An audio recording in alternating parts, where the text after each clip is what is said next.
उसके बगैर रह ही नहीं सकते।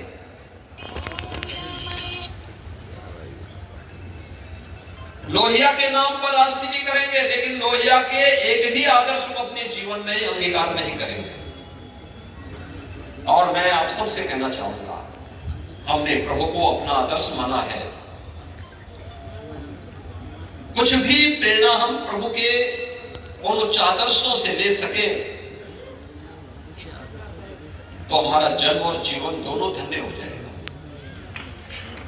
व्यक्तिगत जीवन में जो उच्च मूल्य और आदर्श होने चाहिए, व्यक्ति के प्रति, समाज के प्रति, अपने परिवार के प्रति, समाज के प्रति, पूरे देश के प्रति,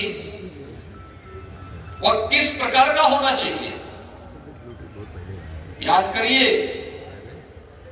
प्रभु राम जन्म यहां पर लिए, महाराज दशरथ बोल रहे हैं कि हे राम, मैंने भले ही मेरे सामने केकई ने 2 वचन लिए हो, लेकिन तुम इसको मानो मत। तुम अयोध्या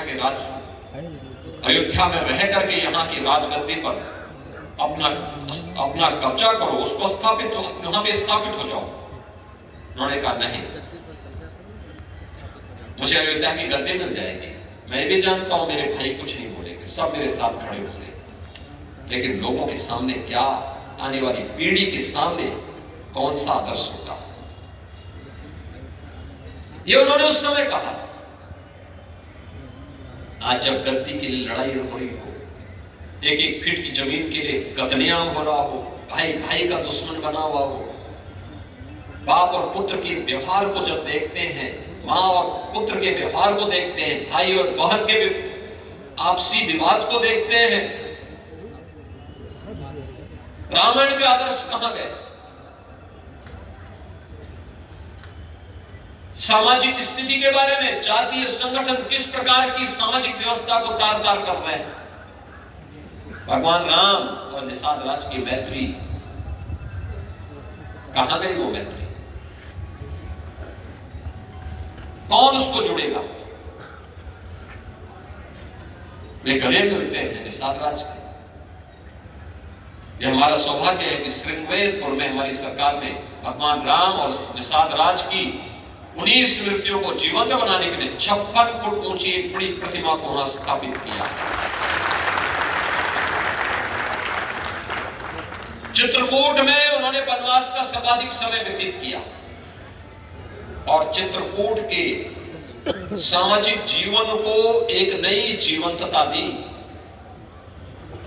वहां के कुल, वहां के वनवासी, वहां के गिरवासी, वहां के प्रत्येक नर नारी के जीवन में एक नया परिवर्तन लाने का कार्य किया। और जब वहां से अंतिम वर्ष में फिर उन्होंने कहा कि नहीं, अब हमारा वनवास का कालखंड का अंतिम दौर चल रहा है, अब कुछ लीला भी रच ली जाए।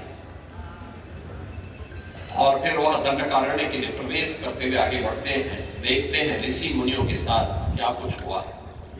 ऋषि मुनि केवल ऋषि मुनि नहीं, इस संत केवल पाना पहन करके संत नहीं, भारत की ज्ञान की धरोहर के ये वर्तमान की उस विरासत को आगे बढ़ाने की एक महत्वपूर्ण कड़ी भी है। प्रभु राम ने उस समय इसीलिए कहा था कि निस्सरहीन करो नहीं, कुछ उठाए प्रणगीन उन राक्षसों के लिए जो संकल्प उनका था। अयोध्या के राजकुमार थे, भरत जी तो पूरी सेना के साथ उनको वापस लेने के लिए गए थे।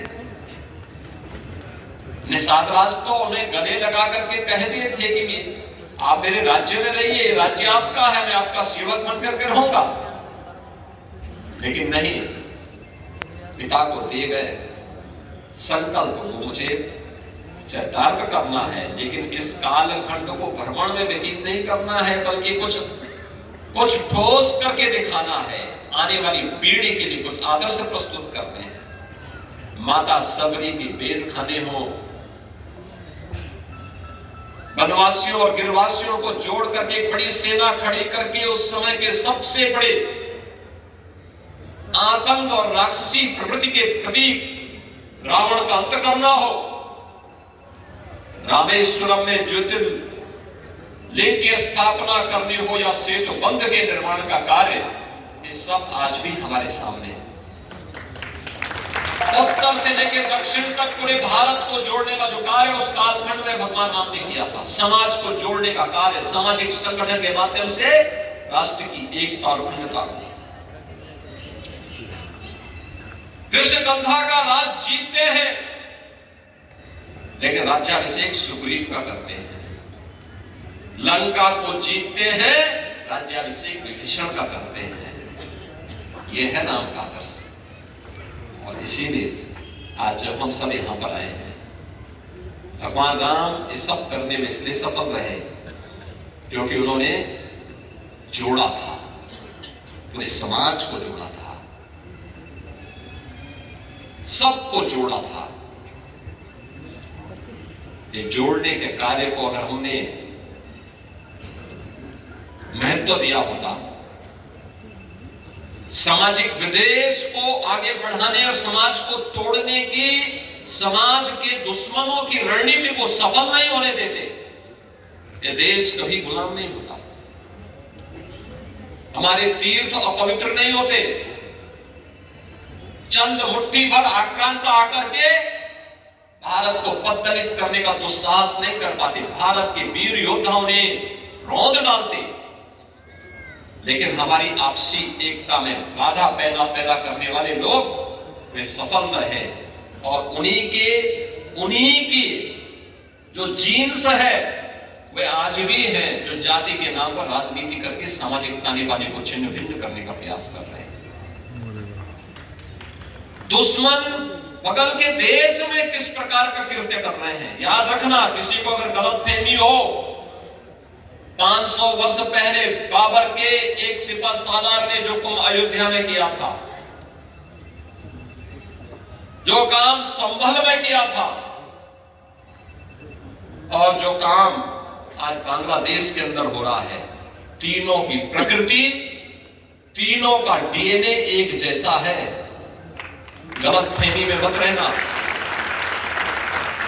अगर कोई ये मानता है कि वो बांग्लादेश में हो रहा है, तो यहां भी बांटने वाले तत्व उनके लिए बेट बन करके खड़े हो रखे हैं, पहले से खड़े हैं। वे समाज के सामाजिक ताने वाले को छिन्न भिन्न कर रहे हैं, सामाजिक एकता को तोड़ करके,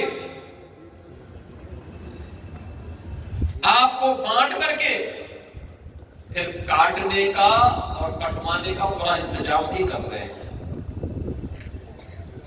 ये बांटने वाले लोग, बहुत सारे लोग ऐसे हैं जिन्होंने दुनिया के तमाम देशों में प्रॉपर्टी खरीद करके रखी हुई है।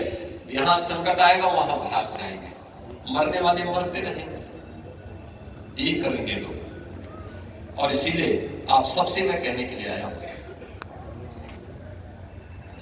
हमने अगर प्रभु को अपना आराध्य माना है, उनके प्रति समर्पण का भाव है, यह तब तक अधूरी है जब तक हम उनके उच्च आदर्शों से कुछ प्रेरणा प्राप्त करके अपने जीवन को उसके रूप में डाल दें और उसके रूप तैयार कर सकते हैं।